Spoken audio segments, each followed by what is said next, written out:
సింగరేణిలో కుంభకోణం జరిగిందనే ముచ్చట బయటికి వచ్చే వరకు అది అట్టిట్లా ఢిల్లీ దాకా చేరింది.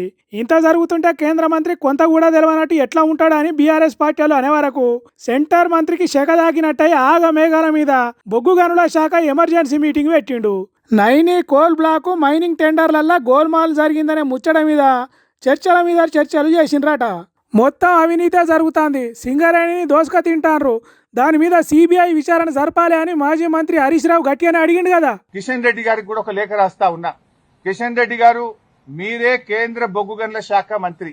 సింగరేణిలో 49% కేంద్ర ప్రభుత్వానికి వాటా ఉంది. సింగరేణిలో జరిగిన అవినీతి కుంభకోణాల గురించి నిన్న మీడియా సాక్షిగా బయటపెట్టినా. ఈ రోజు నీకు కూడా లెటర్ రాస్తా ఉన్నా. నువ్వు ఒకవేళ రేవంత్ రెడ్డితో కుమ్మక్కు కాకపోతే వెంటనే సిబిఐ విచారణకు నువ్వు ఆదేశించాలని చెప్పి కిషన్ రెడ్డి గారిని డిమాండ్ చేస్తూ I'm writing a open letter to Kishan Reddy. ఇగో గిట్లా ఉత్తరం కూడా రాసిండట. ఇటు కేటీఆర్ కూడా సిట్టింగ్ జడ్జితో న్యాయ విచారణ చేయాలని అన్నాడు. బీజేపీ కాంగ్రెస్ పార్టీలు కుమ్మక్కై సింగరేణి కార్మికులను కంపెనీని చీటింగ్ చేస్తుండని కూడా చెప్పిండు. అగో అందుకే కిషన్ రెడ్డి కొంతమంది అనవసరంగా నన్ను నడిమిట్లా గుంజి ఏదో చేయాలని చూస్తున్నారు అంటున్నాడు. ఇక సిబిఐ ఎంక్వైరీ చేయాలి అనే ముచ్చట మీద మాట్లాడుకుంటా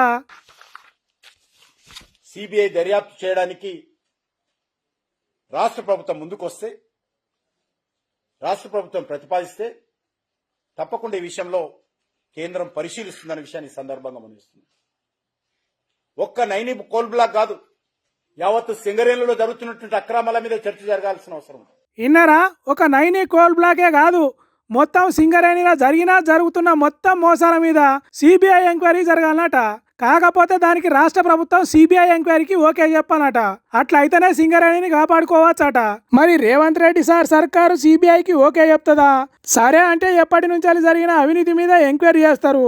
అసలు ఎంక్వైరీ జరుగుతుందా జరగదా? తెలంగాణ వెలుగుల సంపద కాపాడబడుతుందా లేకుంటే గాలిలో దీపం తీరుగా అవుతుందా అనేది ముందు చూడాలి. పట్నం పోయిన మోతవారి పల్లికాయలు పట్టుకొచ్చిందట వెనకట. అవో అచ్చం అట్లనే ఉన్నది మన తెలంగాణ సర్కార్ తీరు అని అంటున్నారు దావస్ ముచ్చట్టు చూసిన వాళ్ళు. అంత దూరం పోయి సీఎం మంత్రులు మంతనాలు చేసింది ప్రపంచంలో ఉన్న పెద్ద కంపెనీలతోని కాదట, మన హైదరాబాద్ లో వ్యాపారాలు చేసే గ్రీన్ కో కంపెనీతోనేనట. గమ్మత్తున్నది కదా ముచ్చట. హైదరాబాద్ నుంచి బయటి దేశాలకు పోయి హైదరాబాద్ కంపెనీతోనే మాట్లాడు చరిత్రలో ఇంతవరకు జరగలేదని అంటున్నారు. మళ్ళా అదేదో కొత్త కంపెనీ కావచ్చు అనుకున్నారు. కాంగ్రెస్ సర్కార్ వచ్చినాక ఏ కంపెనీ మీదనైతే ఫార్ములా ఈ కేసు పెట్టిందో ఆ కంపెనీయే ఈ గ్రీన్ కో కంపెనీ. ఇంకో గమ్మతి ముచ్చట ఏంటంటే ఈ మీటింగ్ లో మంత్రి శ్రీధర్ బాబుతో పాటు పొంగులేటి కొడుకు Harsha, AP BJP MP CM Ramesh ఉన్నారు. అందుకే తెలంగాణ పబ్లిక్ కు పుట్టాడు అనుమానాలు కలుగుతున్నాయట. రేవంత్ రెడ్డి సర్కార్ కేసులు పెట్టిన కంపెనీతోనే కలిసి కూర్చొని మాట్లాడుకోవాల్సిన పనే ఉన్నది కావచ్చు. పెట్టుబడులు పట్టుకొచ్చే పని చేస్తున్నారా లేకుంటే సెటిల్మెంట్లు చేసుకుంటున్నారా అనే కొత్త డౌట్ అనుమానాలు పుట్టుకొస్తున్నాయట తెలంగాణ జనాలకు. ఒకవేళ పెట్టుబడులు తెచ్చే పని అయితే హైదరాబాద్ లోనే మాట్లాడొచ్చు కదా. చారానా షాయికి బారానా బస్కీరా అన్నట్టు గంత దూరం పోవాల్సిన పనే ఉన్నదని అంటున్నారు.